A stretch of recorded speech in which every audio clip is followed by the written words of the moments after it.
con thọt cầm lên mất con ạ. Thọt ở che chứ con này. Con mấy bé bái mà cô ơi. Chú mong hối ai đấy nhỉ. Ui ui.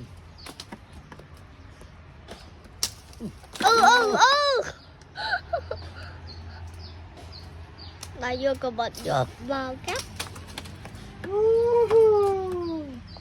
Đó ngao cô nữa này. Đó co nhẹ sạch vào cô này. Nó ấy. Nó plục với mấy. Đã đầm bởi với tay bàn chán nhà nó. Anh nhiều chút ái mà con. Này nha. Con.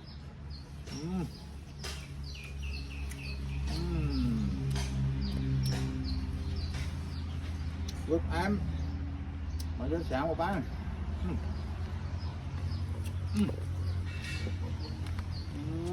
Con Vì chỉ còn nâng bà nói. ôi trong không bố ơi. Ngon đâu mà chỉ còn một tí đó.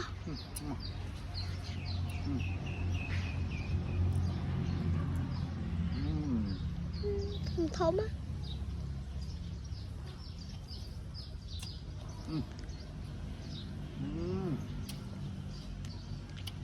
Đấy không con? Này đó.